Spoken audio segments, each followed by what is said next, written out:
Guess who's back? Matthew's back. Guess who's back? Matthew's back. Back again. What up, damn it, Sandy? I created a monster, because nobody wants to... Oh, we're not doing the... No! Oh. Cut! So, she's going to do the thing that everyone seems to like, which is start to dig into my way too big, crippling my life collection, and I'm going to talk about the records. Let's go. So this is an album called The Many Faces of Oliver Hart. It's really cool because it's a guy named Eyedea, who is a rapper who passed away, unfortunately, and he was honestly one of the best MCs, I think, in my opinion, ever. And this was one of his, I guess, solo albums with his alternate ego, but he was in the duo Eyedea and Abilities, and the two of them have a couple albums that are pretty hard to find on vinyl, except the new one that was just reissued for Record Store Day. Explain his sound? His sound, he raps pretty fast. He's one of like a faster flow than like most. It's not like a slower, more like thoughtful. It's like he likes a lot of wordplay and a lot of stuff like that. And this is a really cool album, really nice packaging. It's a triple vinyl. So the gatefold's really cool because it has all like these lyrics, and it looks like it was like a picture of, you know, his notes, and then matches the cover very well with this really pretty record. Muted red. Yeah. So yeah, I mean, this is a classic. Grandmaster Flash and the Furious 5. This is one of the first like major hip hop albums that ever came out. The year was 1982. So like This is like the early beginnings of hip hop, and honestly the message is one of the most important songs to hip hop ever. That's the single from this album. Everyone knows it. You know, it's "Don't push me 'cause I'm close to the edge." Like, it's been remixed a lot, it's been sampled a lot, but this whole album's great. A lot of early hip hop's kind of hit or miss if you're used to like modern hip hop, but I think this album stands the test of time, and especially the message is just a fantastic song. So they're pioneers. They are some of the pioneers. Them, Sugar Hill Gang, like it's just like these are like the early pillars of hip hop. And when I saw this at Amoeba for $7.99, I had to get it. So gotta love Amoeba sometimes. My wallet doesn't. Sanfur Mean. This is Sanfur Mean's album. I think it's their self-titled? Yeah, it's self-titled. They are a really good band that we actually saw together. I saw them at the Troubadour. It was a very small, intimate show, and they're like a 7 or 8 piece band, and the lead singer, the Asian girl, is an incredible voice. They use like all sorts of instrumentation. It's just really fresh indie pop. It came out maybe 2 or 3 years ago. 2013. Would you say it was like a mix of The National and what else? Well, the guy that sings has a voice very similar to Matt Berninger, which is what I love. And the girl, it's like almost like Dirty Projectors at times. Yeah, there you go. So 2 of my favorite bands, like a blend of that, but its own twist. If you don't know Sanfur Mean, their self-titled is amazing, and the second one, Jackrabbit's really good too. Shouting matches. This is actually a really good story. I have to tell the story. Okay. So when I was at Austin City Limits a couple of years ago, my friend who I met at the festival said, "Are you seeing shouting matches tomorrow?" And I was like, "I don't know who that is." And they were like, "You have to go. No one knows what's going on. I promise you, you'll be surprised. Just go." It was late at night, and I've never heard of this band. I think it was like a 6 or 7 o'clock set, and I was like, they were up against someone pretty good too, and I was like, you know what, I'm going to trust this person. I'm going to go to this show, because festivals are about discovering music. So I go, you know, the other person that's playing, I don't remember, but they're obviously packed out, their stage. I think there's like 150, 200 people at this other stage. Justin Vernon from Bon Iver walks out with 2 of his like younger like friends from growing up, and they played blues rock. They have a group called The Shouting Matches. This is their album, Grownass Man. And it was just, I was right by stage watching Justin Vernon, who's like one of my favorite musicians ever. Are you kidding just me? Rocking out and playing awesome blues rock. Like, not just like, okay, like, this is one of my favorite modern blues rock albums I've ever heard. River City Extension and the Unmistakable Man. Or Resectum. What?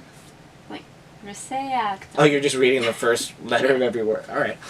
This was a band, they're from New Jersey, and I'm from New Jersey, but they came to my college and played a show, and I thought they were really good.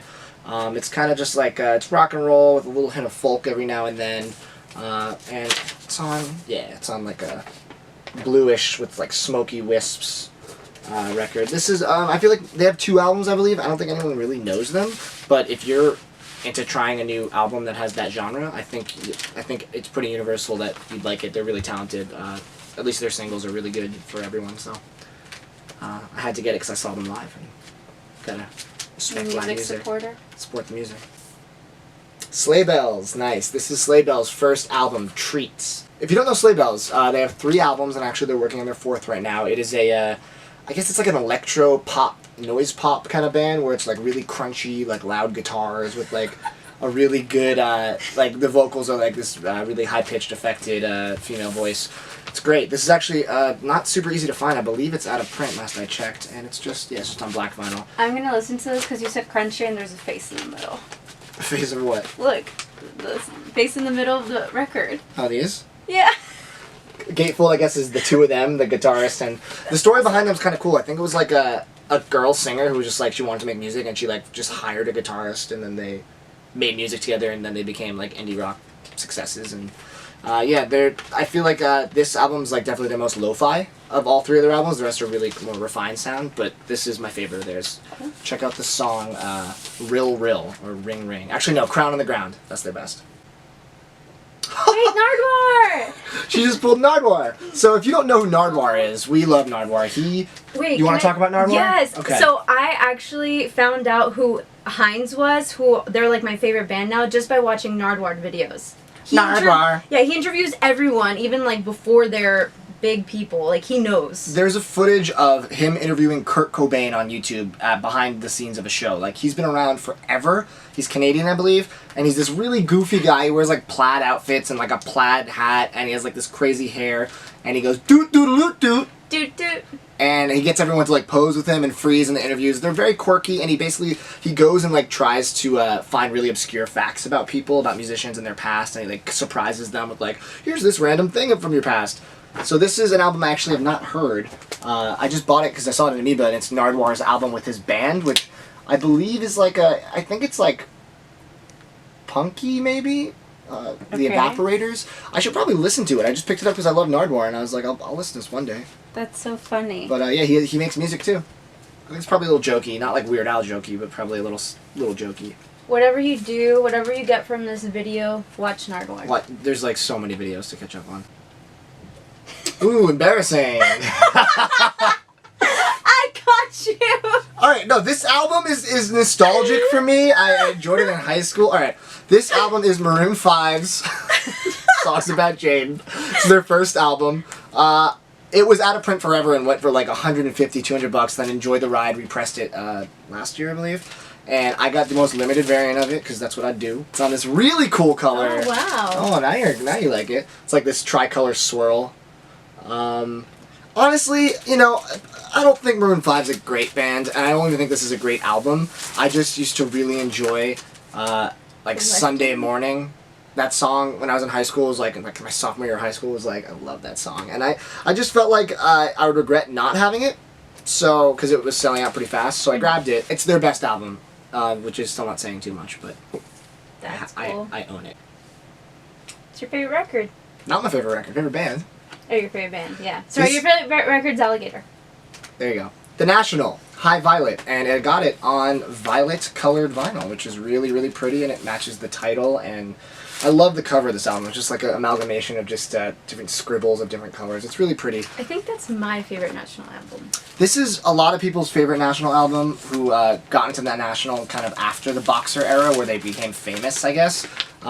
This is not my favorite of their albums. It's actually maybe like 4, but if they're my favorite band, I love all their albums almost equally. It's like Kanye, it's hard to pick one. Mm-hmm. High Violet, though, is just, there are some really incredible tracks on here.